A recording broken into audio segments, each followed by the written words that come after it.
Good morning, sir. Good morning, SIT down. Thank you, sir. నేను మీకు కొత్తగా వచ్చిన ప్రధానోపాధ్యాయుణ్ణి. నా పేరు సుందరం మాస్టారు. నాకో 30 సంవత్సరాల అనుభవం ఉంది. ఈ 30 సంవత్సరాల అనుభవంలో ఏ విద్యార్థిని గాని పేరు పెట్టి పిలవలేదు. ఎందుకంటే వారి పేరు కన్నా వారి లక్ష్యం గొప్పది నా దృష్టిలో. ఆ లక్ష్యం సాధిస్తేనే ఆ పేరుకో అర్థం ఉంటుంది. అందుకే మీ పేరు కన్నా ముందు మీ లక్ష్యం ఏంటో చెప్పండి. సార్ నేను డాక్టర్ అవుతా. సార్ నేను పోలీస్ అవుతా. సార్ నేను ఇంజనీర్ అవుతాను సార్. సార్ నేను డాక్టర్ అవుతా. సార్ నేను పైలట్ అవుతా. సార్ నేను ఇంజనీర్ అవుతా. సార్ నేను రైతునవుతా. ఏంటమ్మా, రైతా? అవును సార్, నేను రైతునవుతా. రైతా? అందరూ ఇప్పుడు ప్రపంచంతో పోరాడుతూ ఉంటే నువ్వింకా రైతు అంటావేంటమ్మా?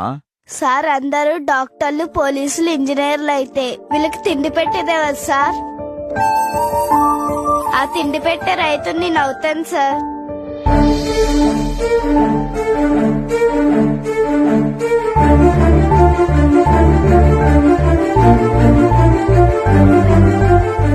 ప్రపంచంతో ఎలా పోటీ పడాలో నేర్పాము గాని ప్రపంచానికి ఆకలవుతుందని మరిచాము. చాలా గౌరవంగా ఉందమ్మా నిన్ను చూస్తుంటే. నీ పేరేంటమ్మా? భూమి.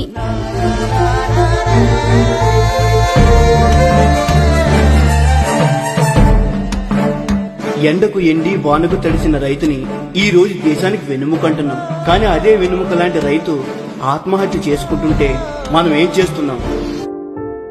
ఇకనైనా మారుదాం. భూమి లాంటి వాళ్ళకి మనమంతా సేవకులమని తెలిసేలా మారుదాం.